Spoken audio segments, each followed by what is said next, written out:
Good morning, good afternoon. My name is Tom Jenkins. I'm work at ETOA, and it's my pleasure to welcome you to this webinar. I'm going to wait a minute whilst the attendees spool in. We have nearly 500 people coming in to join this event. It's going to take a little while for them to all link in, so I'm going to wait a few seconds or maybe a minute whilst they do so. So please be patient. We'll be starting very shortly.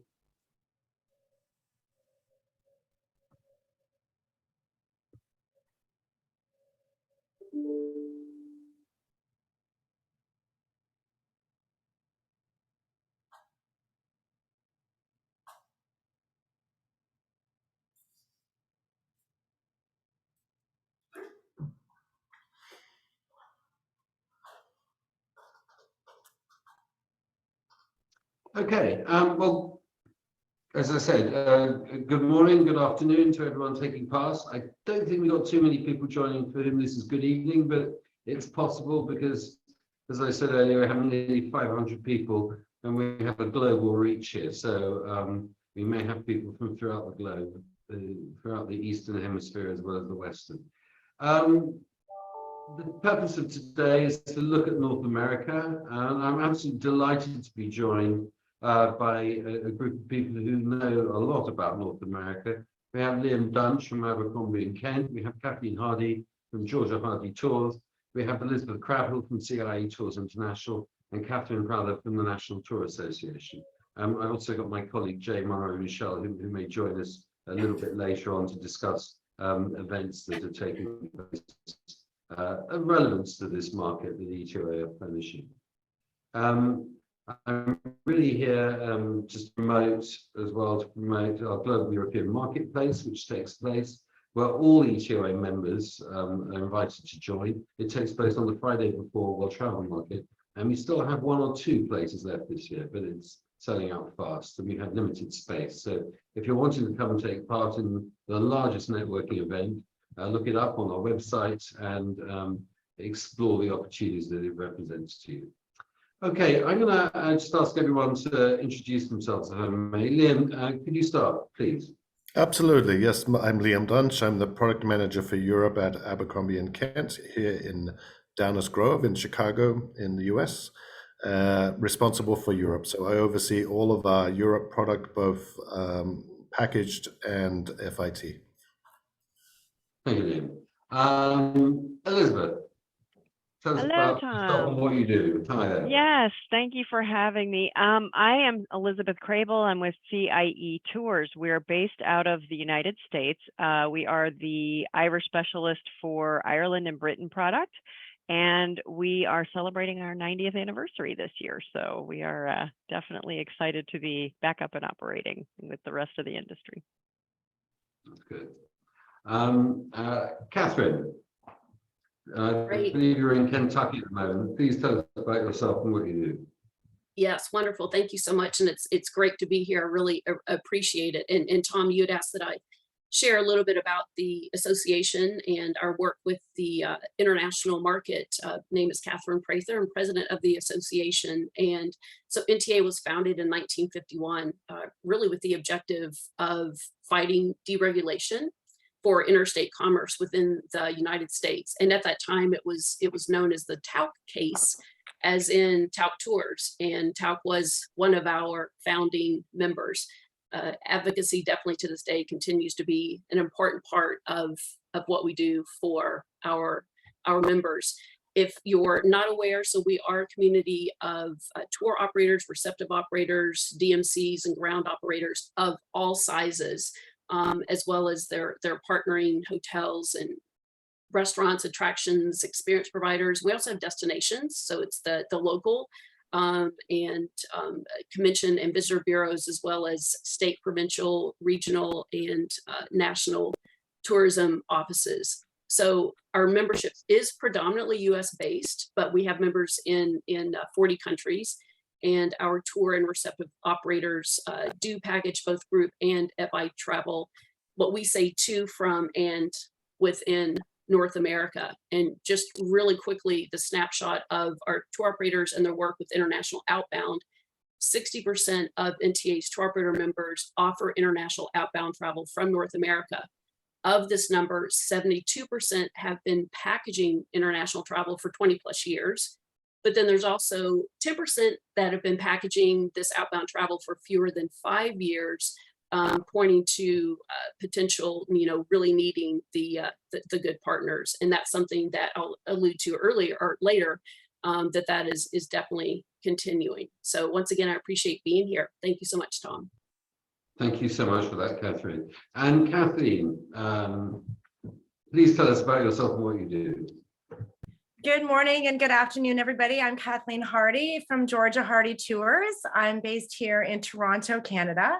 And Georgia Hardy Tours is a boutique travel operator based as I said, we're based in Toronto. We've been in business for over 35 years. And we specialize in bespoke custom group tours. Our background is primarily with educational institutions. We work with pretty much every single private school here. And for you UK people, that would be the equivalent of the public schools. We work with museums, special interest groups, basically whatever our clients are interested in having a tour created for them, we provide complete services for that. We also have a growing FIT business, and we are looking for great partners to work with in our destinations, which are primarily in Europe, but we do send clients globally. So I'm Kathleen, I'm Vice President of Product Development and Lecture Experiences, and I look forward to being a part of this panelist discussion today. Thank you. Right, well, let's get straight into it. And by the way, everyone, please post your questions either in the chat or on the Q&A. We've got several questions that we're going to plow through as the discussion progresses, but we've got some headline issues that we need to address because we've posted them on our website. So what's the situation at the moment? What are clients saying? What's happening? It's 2022. It's starting to feel like recovery. How does it compare to 2019? What does it look like as opposed to last year? What's the news on the street? I'm actually going to go to Elizabeth to start off with. Elizabeth, please let us know. Yeah, well, it's first of all a very happy story compared to 2021 and 2020. We are seeing about 75% of 2019 passenger levels. So we did recover to that degree this year, which was actually more than we anticipated, primarily because number one, we had a full operating season. Our destinations were open for the entire season, which made a huge difference. The second is the removal of the inbound US test in the summer. That really poured gasoline on the fire for the second half, and we just were able to take so many more passengers who might have possibly canceled because of concerns of getting stranded because of COVID. So with that going away, that really drove a really strong second half. That said, we've got September ahead of us. Is going to be our busiest month. It's actually quite full. And we are anticipating ending the year getting between 75 and 80% of 2019, and dealing with a lot of the topics we're going to probably be discussing today that are kind of challenges and cracks in the armor that we're experiencing on the ground. We're getting that level in spite of dealing with a lot of those challenges, which we're going to talk about today, at the destination levels and the recovery levels. So we're very pleased with the results.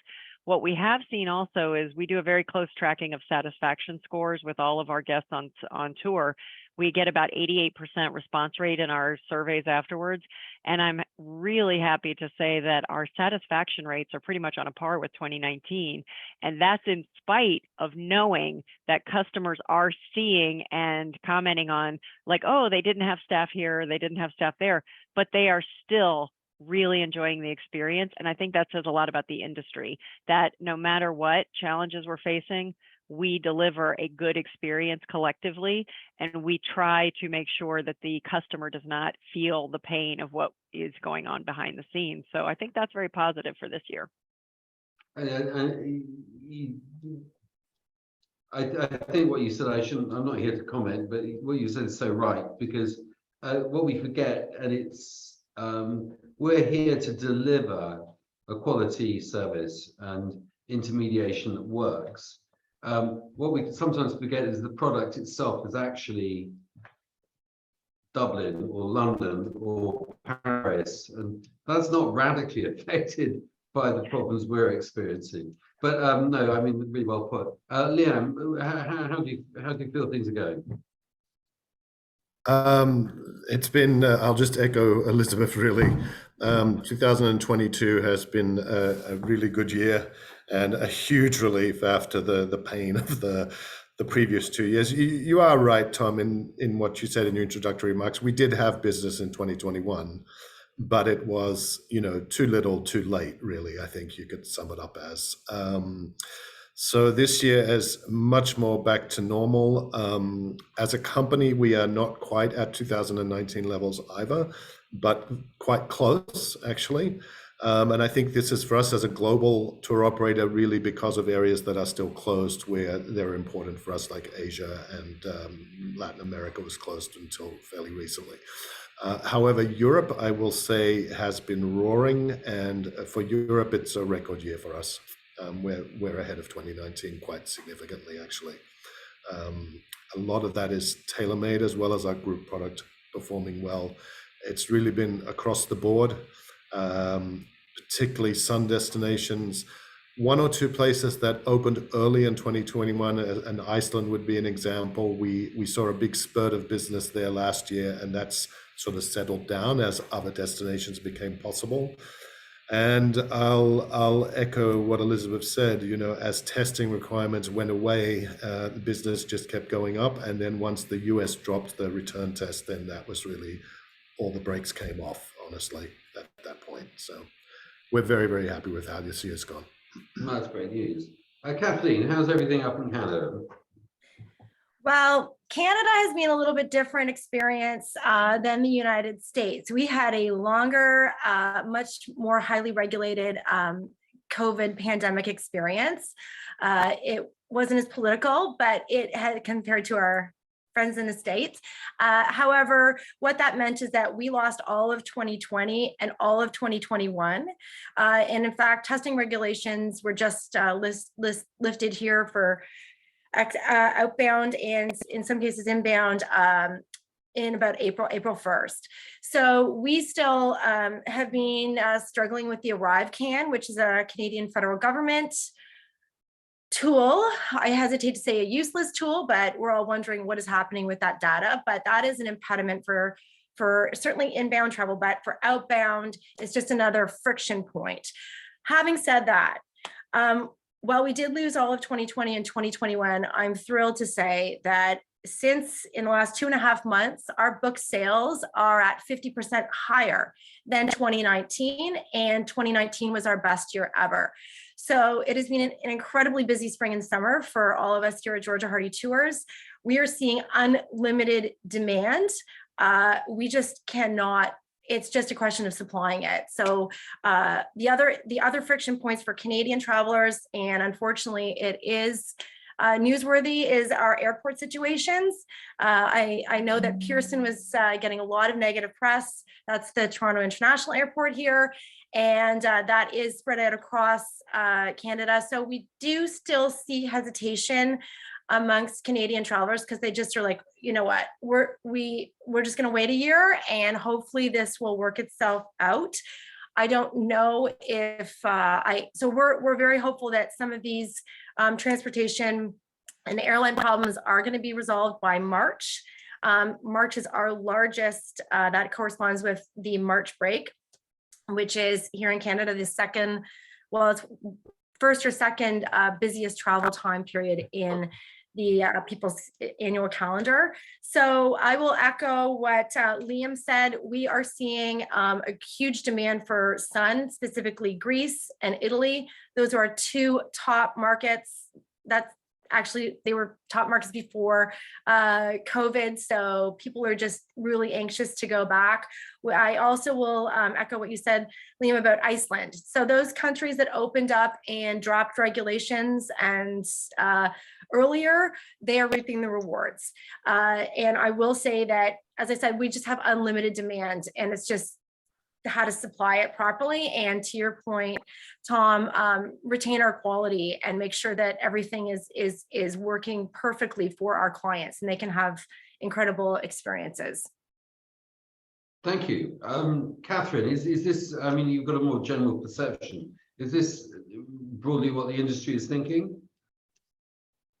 You know, not sounding like a broken record, but the best thing that happened was the lifting of the testing requirements to get back into the United States, and then just other regulations and restrictions in the EU. I mean, this gave people the confidence to travel. It also erased the additional burdens with the administrative, trying to find a test and figure all of that out, and then the additional costs. We heard a lot about that. One thing in looking at it from US-based tour operators who have set their tours and pricing 18 to 24 months out, the parity with the dollar and the euro has that helped tremendously with the summer season. And what we heard a lot too is that our tour operators, as I alluded to earlier, they're using more DMCs and receptives than ever before. And they noted that this is going to continue past this summer season. And a lot of that is their own staffing issues. You know, they need the resources.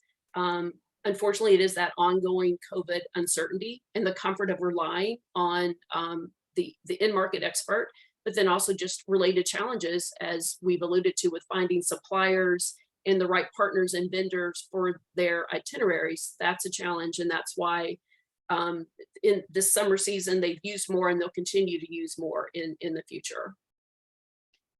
That's I mean, all of this is music to our ears. I think it says on the website that we're supposed to be looking now at 2023 and beyond.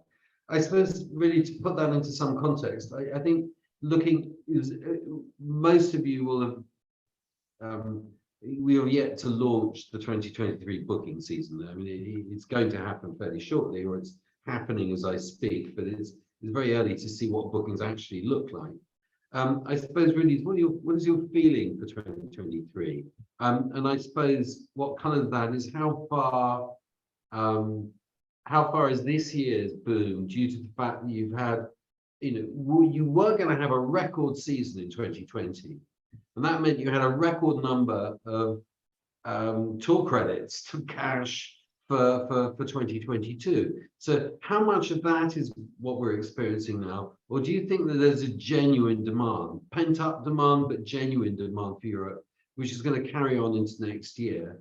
And I mean, I don't want to sound over optimistic, but because I always end up with egg on my face, but the fact that the dollar seems to be soaring in value at the moment looks like broadly very good news. But I'd be interested to hear. I'm just saying, why don't I start again with Elizabeth? We'll start again with you because we started again with you in the past. Elizabeth, what's your feeling for next year?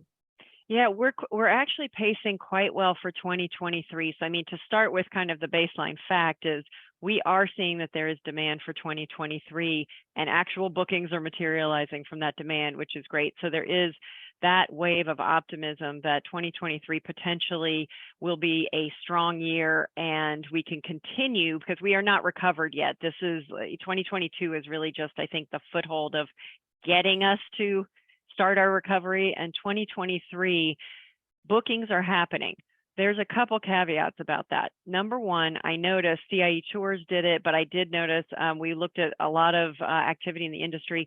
Many of us loaded our product for 2023 much sooner this year.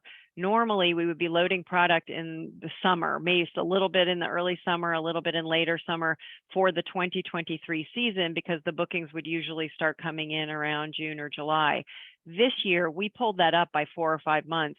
The reason for that, and I believe other operators did the same, is if we had the wherewithal to get those things contracted, which we started working early with our partners, but we loaded it because 2020 still had inbound testing. It was bumpy. We did not know and wanted to be prepared in case consumers decided not to travel in 2022. So we started planning at the end of last year, let's get that product up early. That really paid off for us because it pushed a lot of early bookings, especially in the travel trade with travel agents, which are the bulk of our business. They actually started to just skip and push bookings into 2023. So 2022 has the benefit of all that carryover business, but that's going to expire.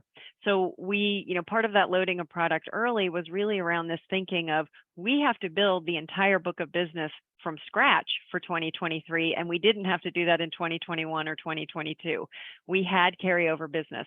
That's pretty much going to be gone for next year.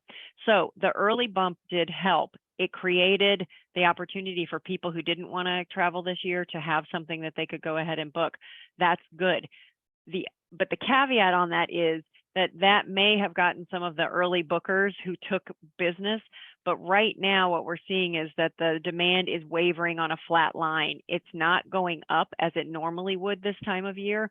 And we do believe that that's coinciding with a lot of the media level anxiety around travel, such as economy, inflation, prices going up, Ukraine situation.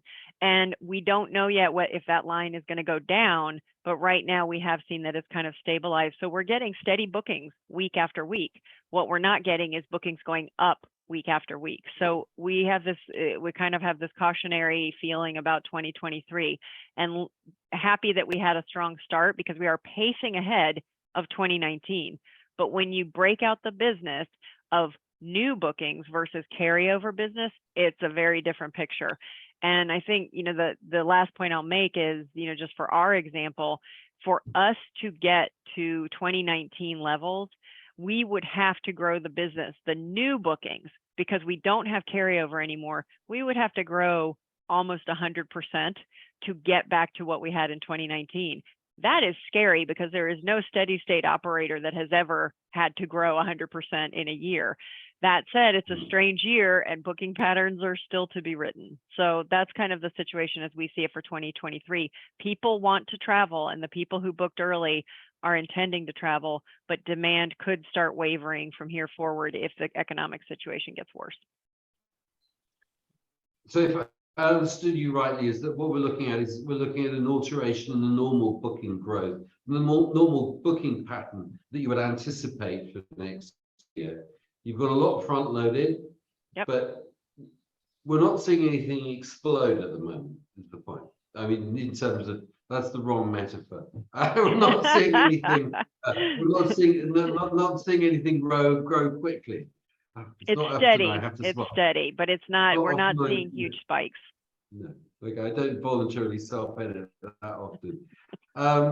Kathleen, just to mix things up a little, how is everything going for you? We're seeing tremendous and unprecedented growth. And I don't know if it's because, so this is something that we are actually grappling with a little bit. Is this a symptom of revenge travel? Is this going to be a 1-year kind of bump bubble in 2023 going forward? Or is this truly like a new normal? It's really quite phenomenal to see what is happening. We're inundated with new clients, new requests, and we don't know exactly if that's because of some of our competitors are no longer in business. So people have come to us. Is that because we managed the cancellation process so well in 2020, and our clients are loyal and appreciated? We didn't deal with credits. We just did refunds. So we're not grappling with working through credits or refunds. So all of this is basically new business. But I will say that for us, we are actually benefiting quite a bit from the euro. The Canadian dollar is not on par with the euro, but it is it's basically in its strongest position, and that's really great for our margins. I will say that our clients are, it's we're seeing almost like a sentiment right now of, here's the price you want to do, a 10-day trip to Europe. And they're like, great, just book it, make it happen. We've done a pretty good job of educating our clients around, what is a reasonable amount of money to budget for a trip. And we're telling them, it's more expensive than ever, but yet when you're in the destination, I mean, I was just in France 2 weeks ago, and I will say that we're not seeing the level of inflation on the ground that we're seeing here in Canada in terms of eating out, dining, and that kind of thing. So once they're in destination, it's a little bit more affordable, but it is, we're seeing accommodation prices, and there is a little bit of a sticker shock. So we're working to contract great rates for 2023 and 2024. I mean, we're already booking in inquiries into 2024. Okay. Liam. Yeah, actually, we're also seeing business stretching out into 24 now. It's interesting. These are interesting times. And as Elizabeth said, there's just so many things going into this question of how does 2023 look. It's very hard to parse it out as to what's having the most impact. We also had a ton of business front loaded into 2022 because of all the rollovers from 19 to 20 to 21 to 22. So if you look at our overall business right now in 2023, we are behind 2022, but that is really because of that bulk of stuff that was getting shifted over much earlier than it would have been. Then in 2022, we had these booking patterns where it was either people had been booked for 3 years, or it was they were calling up because a country just opened and they wanted to go next week. And they would pay, to Kathleen's point, they would pay whatever it took. I just want to go. I do feel that we're getting back to a more regular booking pattern now. We also, like CIE and many of us, we did push our 23 release as far forward as we could, because actually we were running out of space in some places in 2022. We needed, and we had the same concerns about what if they can't travel, we need something to roll them over to again. Thankfully that didn't eventuate. So yeah, it's kind of a strange picture, but I do feel that booking patterns are getting a little bit back more to normal. Like many people, we're looking back to 2019 as our benchmark year, and I can say that we are actually ahead of 2019 figures comparing this time of year. And in Europe, we're roughly double where we were at this point in 2019. But I have the same kind of caveat that Elizabeth said. We don't know if this is really in reaction to what was happening in 2022. There was a lot of attention to the upheavals of travel over the summer. And so some people that might have perhaps booked fall 22 said, you know what, we're just going to book next year instead. So there may be some of that going on, but I'm cautiously hopeful that I think it's going to be a very good year indeed. We saw bookings slow down over the summer compared to the booking pace that we'd had in previous years. But over the last month or so, actually, our booking trend is very strong compared to any previous year that we've had. So we're seeing things go the right way for sure. Thank you, Catherine. What's the news on the street as far as 23 is concerned? I think echoing all of this cautious optimism. So the good news, when we asked our members just recently about their 23 bookings for overseas travel, NTA tour operators, they were mostly positive. There was just slightly more than 2/3 said that their 23 bookings were meeting or exceeding expectations. And then the remaining percentage, they said that their bookings were okay, yet not quite as projected. We also asked, just, as you're looking to top considerations, if you're considering a new international destination, it was interesting, even though many say that the parity of the exchange rate helps, money spent while traveling doesn't appear to be a factor with our tour operators' choice when looking at new destinations, with only 9% saying that an attractive exchange rate really could be the top consideration. And I think this is tied to the clients, as we've heard earlier, not taking price into consideration. Many travelers adopted a carpe diem attitude, and COVID made them realize that there's not as much certainty in a tomorrow, and they have these bucket list destinations that they are going to check off their list. Speaking back to COVID, unfortunately, another top consideration when looking to future destinations is relaxation of local COVID restrictions was definitely a consideration. And then, of course, just the clients requesting the destination. There's the power of the tour operator being able to suggest a destination or an experience to a loyal group. But once again, I think it just comes right back down to what the customer wants. And then the last thing related to that cautious optimism, many of our tour operators offer both domestic travel within North America and then international outbound.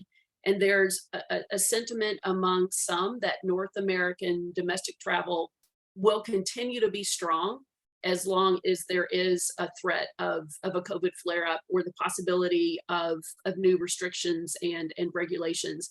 And then there are other factors, and these have been mentioned, the financial and administrative burdens, such as the new German VAT, and then the war in Ukraine, which has been mentioned. So this was not a widely voiced sentiment, but the feeling that North American domestic travel will continue to be strong is still there. Thank you. All right.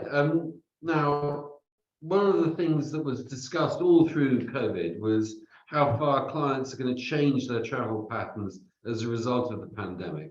A lot of people felt that there was going to be much more interest in outdoor activities and outdoor pursuits, or people would avoid crowded areas, or they would try to go in smaller groups, for example. I'm just interested. I mean, you've obviously got issues surrounding product in Europe at the moment, and this is something which is shared globally, that the industry let go a record number of people. They had to let them go in 2020, and now they've got to hire a record number of people in 2022, and it's not quite as difficult as though letting people go is. And I think the global industry, and I know, Kathleen, you alluded to airports. Airports globally have had problems. Hotels globally have had problems. The industry has had problems. But I think, Kathleen, do you think your clients are changing their requirements? They're actually saying, I want to avoid this. I want to go there. No, we're seeing more to Catherine's point, that's sort of the carpe diem.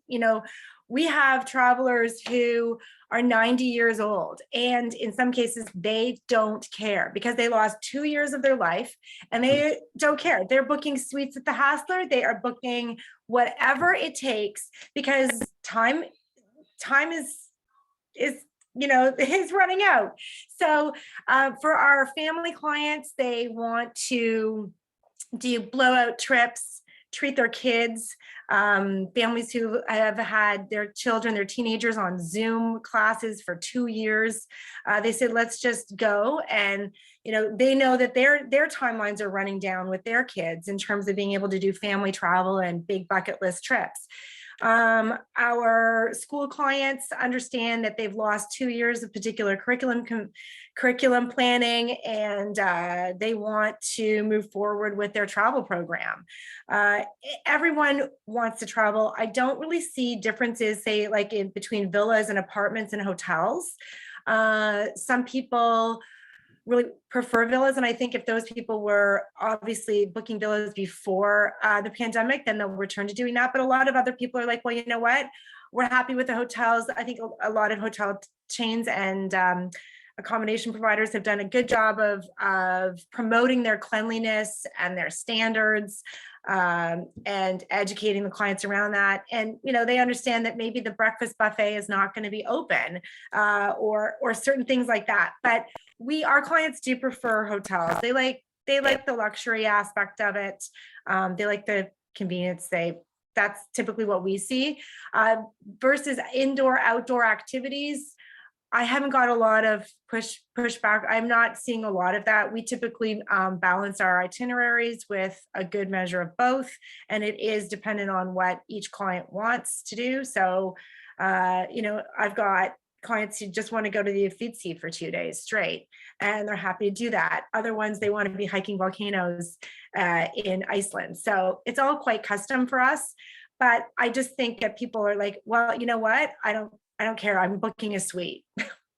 That's kind of the change I'm going to see. All right. The other one I would say is, I will say the other thing that we're seeing is people booking business class or even wanting to ask about private charters because they just don't want to deal with airports. So, that's for our really high-end clients, that's possible, but it's not possible for everybody. But that's, whatever it is going to take to make it easier to actually get to the destination. That's what people want to know. Well, I mean, talking about high-end clients, Liam, what is your experience matching this? Yeah, actually, a significant increase in charter air for sure. Most of our guests take business class already anyway. Honestly, as a luxury operator, A&K, sort of some of these trends really are kind of speaking to strengths that we have anyway. Guests are looking for really authentic interactions. We see some growth in secondary destinations, a little bit more off the beaten path. I do not think there's been a big move away from the kinds of itineraries people were doing before, or from cities, or any of those things that people were talking about, honestly. We are seeing, however, that go big or go home. We'll just throw the money at it, get the suite, get whatever we want. And barging, which is a niche product that we offer in Europe, has had a spectacular year. Like, we've never had a year like this. That's a sort of exclusive charter product that people can be off on their own doing their thing. And the other trend that I'll note is a large growth in multi-person bookings. Our average booking size has definitely increased. I'm seeing even now a lot of like 6, 8, 10-person bookings coming through, which are friends traveling together or families, extended families, multi-generational. There's been a lot more of that. So, but as far as small groups and stuff, that's kind of all that we do. Any of our luxury small group journeys are 18, and our connections, more sort of cultural journeys, are a maximum of 24. So we kind of are on that trend already. You're there anyway. Elizabeth. Yeah, I mean, look, these are the same trends, and I can add some numbers here as well. Referring to small groups, I think 2020 for the entire year, we as an organization really felt like we had to reconsider the product line and move. We're primarily a coach tour operator. For those who are not familiar with us, that's about 75 to 80% of our business is coach tours.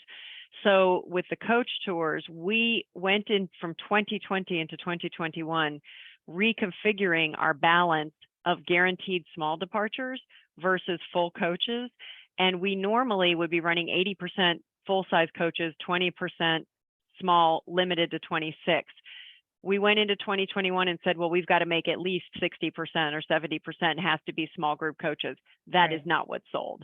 We immediately, within like February, March, we could see that full coaches were what Americans were booking. They wanted to be, number one, they want the value. Number two, if they were going to travel, they were going to travel as normal people and be with other people. They really wanted that experience.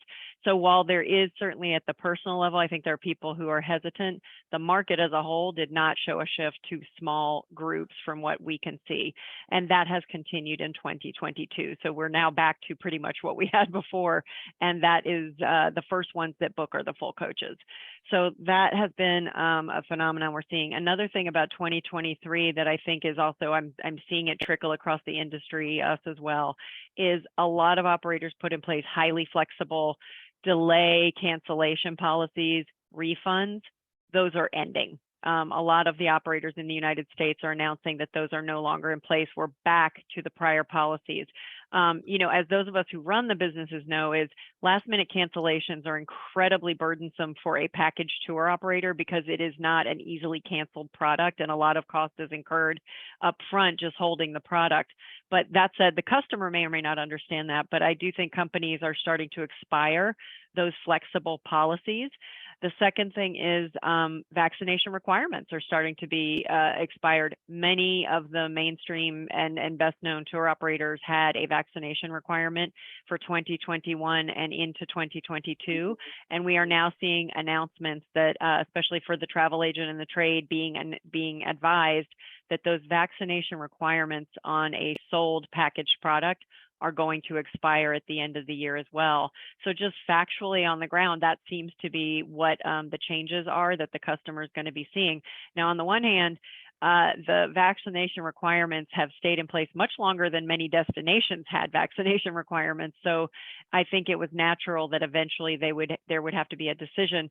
And there also were a lot of unvaccinated customers calling that were being turned away because of the policies. But at this point, starting January 1st of 2023, it's now wide open. Unvaccinated travelers have many more choices for next year.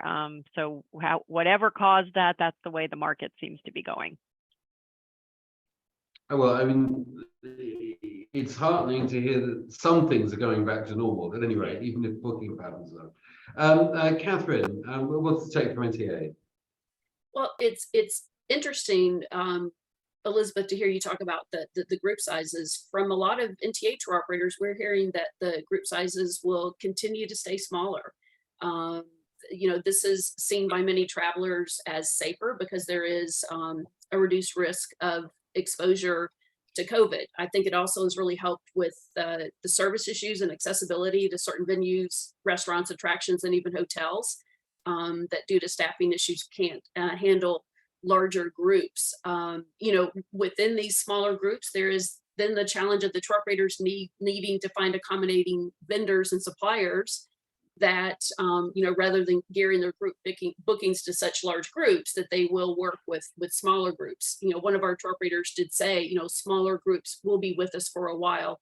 We saw this happening even before the pandemic, and COVID definitely amplified that. But it's something, it's not across the board. We definitely have operators that are operating full coaches.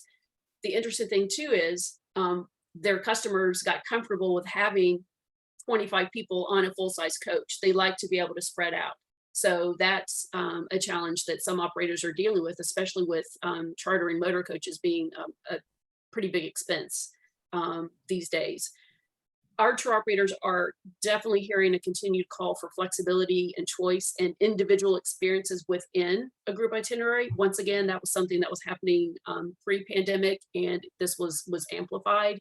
The things that they're having to look at would be options such as less group meals in restaurants and allowing the clients to choose their own restaurants, and providing additional unstructured time within that itinerary so that the client can choose, you know, how to spend that free time. And then what we've heard is this makes having a city center hotel ideal. These are some of the things we're hearing. There were quite a few comments on the survey that we recently sent out about a shift from the larger cities and avoiding crowded places. I think some of this even could be attributed to the fact that the first people to return to international travel have previously been overseas, and they're ready for different experiences. And, you know, perhaps as the concern for COVID continues to wane and other factors remain favorable, such as that exchange rate, that we'll see this revert as more and more first-time international travelers make that trip overseas and they want to go to those iconic places. I guess related to service, most international travelers, according to our tour operators, are expecting the same level of service as pre-pandemic.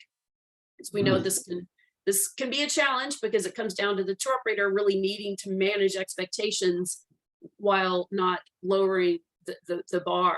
And then, of course, some of them have had to pass along the increases in price on the cost of the tour. So as the travel is costing more, then the travelers expect more from that experience. So I do think that circles back to not only good communication, which the travelers expect even more these days, but then also just having a really good working relationship with your local vendors, you know, your DMC or your receptive. And also we heard a lot about the extreme importance of having a capable tour guide or tour director, how important that is, because then the travelers feel very confident that they're in good hands.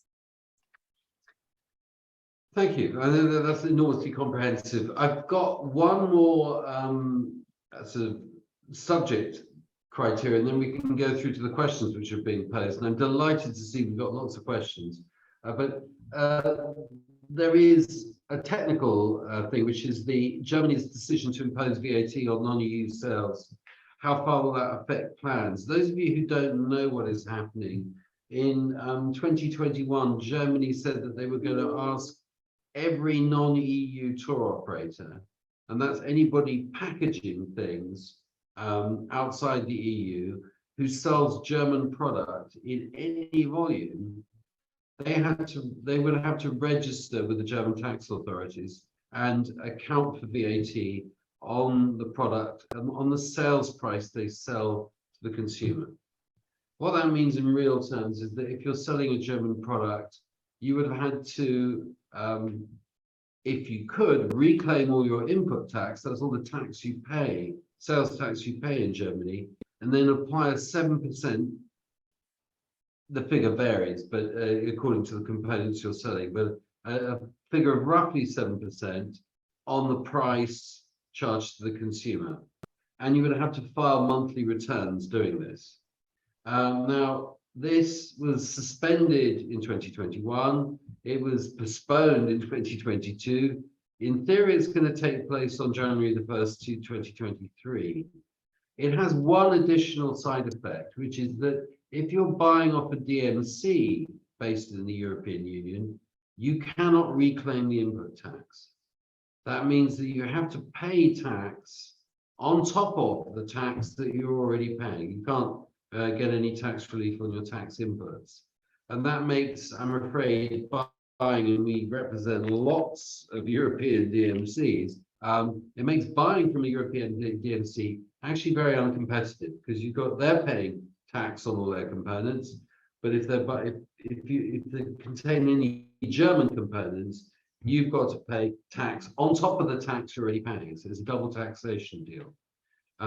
If you question whether this makes sense, and if you question what any destination in their right mind, why they're proposing to do this, then you're following the arguments, because it makes no sense and it's absolutely insane. But at the moment they're intending to go ahead with it, there are many further complications. There are numerous, lots of webinars accessible through the ETOA site conducted by ourselves on this subject.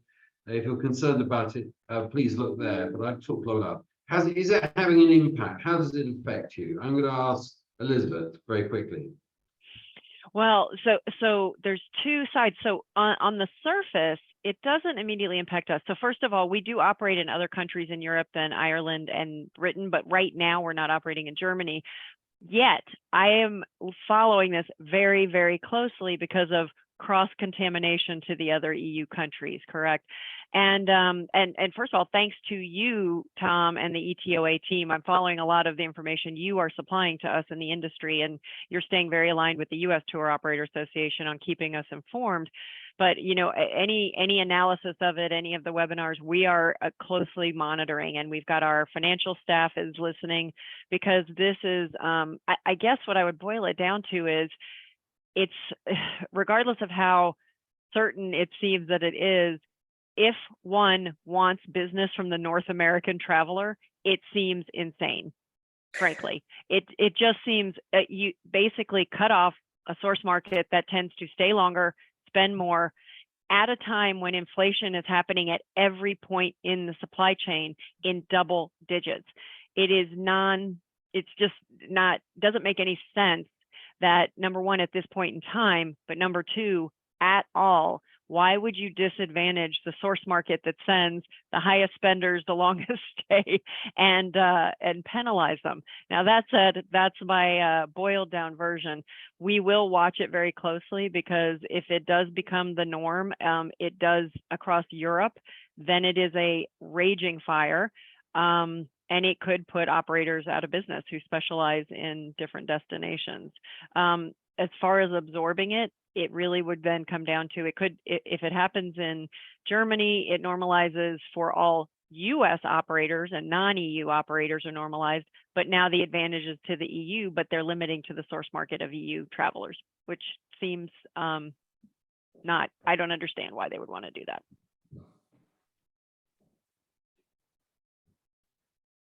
I won't pass comment other than hand it over to Liam. Liam, are you aware of the situation, and what's your take on it? Yeah, absolutely. I've been following it since a couple of years ago when actually you guys first flagged it, and I was at your last webinar, which was very comprehensive. Thank you.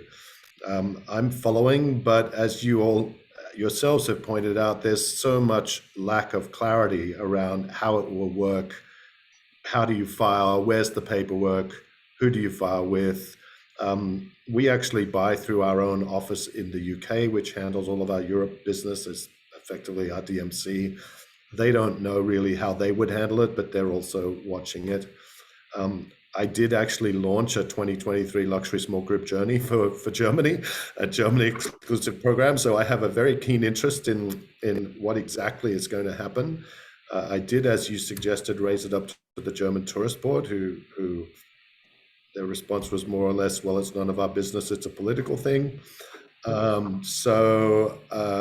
You know, I feel like my hands are a little bit tied, but watching with great interest and hoping that they come to some sense of reality about, you know, that this is not really a workable solution or idea. Kathleen. Right. So on the surface, this tax issue in Germany isn't a big issue for us yet. Germany is not a top destination for Georgia Hardy tours, but we do a group there maybe once every other year. And when we do, we use a very good DMC there, who we have a longstanding relationship with. And frankly, we would just rely on them to guide us through whatever this is going to look like. I will say that in our terms and conditions, we have it very clearly stated that, you know, any additional taxes or levies or fees that are put on by communes, towns, governments that pop up, that, you know, we're not absorbing that cost. We're just going to, you know, tack it onto the invoice at the you know, final invoice. So I don't really see this being a problem for us. I do, Elizabeth, echo your thoughts about the cross-contamination in other markets, but frankly, it doesn't surprise me that, you know, these governments are looking for more money. All of our governments are going to be looking for more money. Taxes are going up everywhere, but you know, whether it's the Venice city tax for the day tripper or other specific things like that, it's on our radar and we'll just deal with it as it comes. But I think it is a bureaucratic nightmare for Germany, and good luck with that. So, yeah. Yeah, I think that's a brilliant summary of the point. I would stress that for someone buying off a DMC in Germany or buying off a DMC in Europe, a pure German tour, they will be faced with a bill which is a minimum of 7% of the gross charge to the customer. Right. And this so, is not, sorry. And you know, I would say to my clients who do really want to go to Germany, I'd say, well, you know, why don't you look at Austria instead? Switzerland, Austria, you want a German speaking, a German, you know, you can stay in Austria and still go to Neuschwanstein pretty easily. So that, you know, if it's that much, but frankly, a 7% is not, you know, probably so material to us at this point in time. But as I said, Germany's not our #1 market but if this were to happen in Italy, you know, alarm bells would be ringing for us. Catherine wants to take it NTA. Well, what I hear from NTA tour operators is that thank goodness Oberammergau is this year. You know, we did not include this on our survey, but in conversations with our tour operators, there are some that anticipating this have no tours planned to Germany in 2023 because of this. So they literally are not going there. Then others are just very concerned, not only the financial burden, but it's the administrative burden. That's a real challenge. And as Liam mentioned, there's just such a lack of clarity. They're trying to figure out how to deal with it, but they just don't have the information they need. So it is absolutely a challenge. And Elizabeth, I echo what you said about the craziness of it. It's unfortunate. all I would do is say, watch this space. You're quite right. I think it is outrageous. I think the first thing to note is that Germany is alone in doing this. They maintain they're not, but apart from Croatia, and Croatia is implementing it on a very limited scale, Germany is alone in doing this. No other destination, to my knowledge, is doing this. Secondly, it's a tax on the process of exporting services. You're already paying tax on those services at the rate agreed with the supplier. So taxes, substantial taxes, sales taxes are being paid in destination. This is a tax on the process of selling in an origin market. And lastly, what they're taxing takes place in North America when they're trying to do this. This is actually a sales tax on services delivered in America, because they're trying to tax effectively your margin. Unless you're buying off a DAC, in which case they're just taxing everything. But the purpose behind this is to tax the work, the effort, the investment. Everything you do in North America is now subjected to a sales tax through this. And I think this is an outrageous imposition, but that's me. We're very, very short on time now. We've got a couple, nearly all the questions I note that have been posed have been answered by you, partly because you've kept an eye on them. So that's very, very graceful of the panelists. I think I would just say there is one person who's raised one thing. Is there one thing suppliers can do, one thing destinations can do to make 2023 more of a success from North America? It's an interesting question, and I'm going to hit Catherine, who I haven't asked first yet. So you're going to get the chance to answer this one first. Can you think of one thing they can do? I think it's to try and be as flexible as possible, because there are so many last minute requests. Tour operators are dealing with so many different challenges, so many different requests from their customers. And you've heard everything from smaller groups to things not changing to flexible itineraries. I think our tour operators need flexible partners. Excellent. Flexible. Kathleen, can you think of one thing? We're going to be very quick here.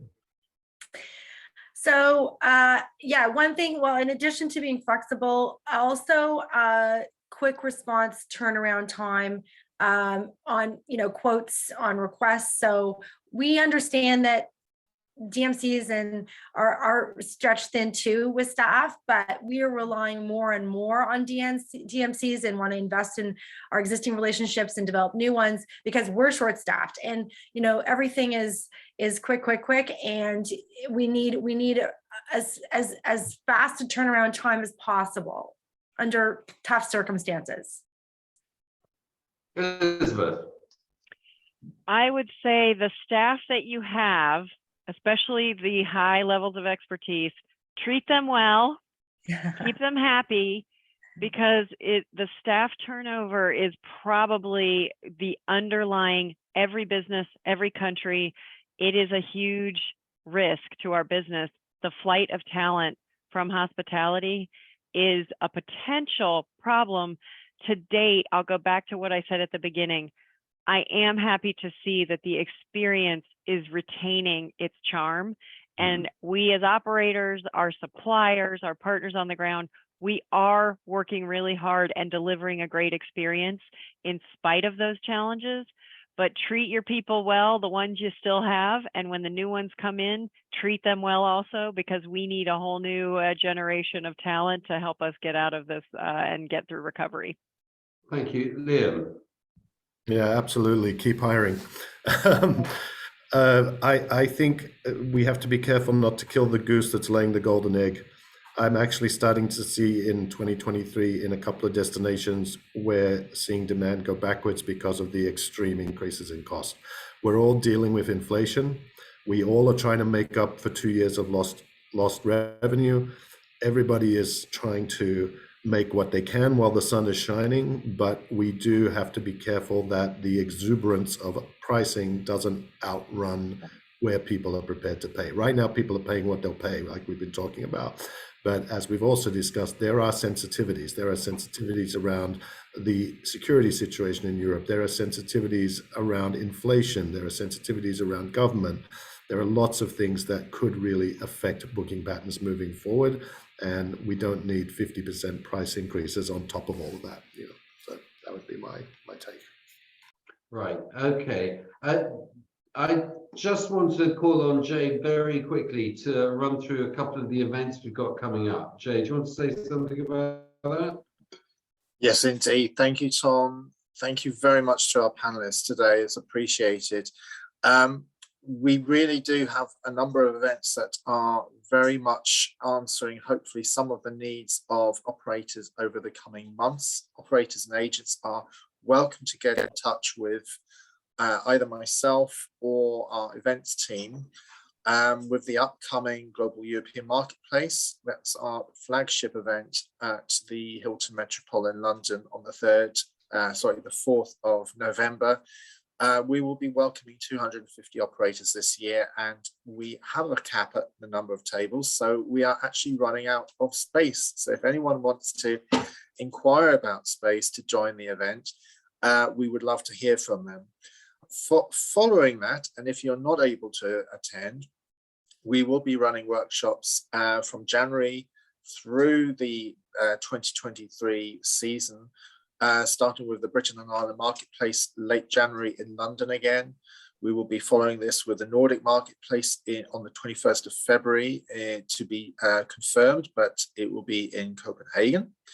And then we have for the North American buyer membership and network, the European Travel Marketplace North America. That will be taking place for the third year in March, this March online. So you can access it from wherever you are across the US or Canada to join the event, to meet with European suppliers and destinations that really want to work with North American clients. So that's our leading event for the North American outbound market. Details to follow, and we will be confirming the dates, but please do get in touch and register your interest if you'd like to attend. And then we will certainly be running the City Fair event that we've had online for the last 3 years, back in person. And we're looking to make some changes to the event to make it even more attractive to international buyers and European destinations to come together. So please, again, do get in touch with us. This event will take place in person this coming June. So that's the brief update I wanted to give everyone, but please do get in touch with either myself or our events team, because we would love to see new faces, and we are all desperate to see each other in person again. More than anything, it's there to make life easier for everyone. As time is short, time is really tight for everyone in terms of hours in the day, and you want to make it count. So come and join these meetings. They are very much designed and scheduled to your needs as a business, whether you're a business in the purchasing side, product development, or supplier. Thank you. Jay, thank you so much. And thank you, panelists. Thank you for being with us and sparing the time. This has been recorded. It will be posted up on the website very shortly. And I hope, and thank you to all the participants who stayed with us for the hour. Thank you all. Thanks a lot. Take care. Goodbye. Thank you. Thanks, Tom. you. Bye-bye. Everyone. Bye-bye.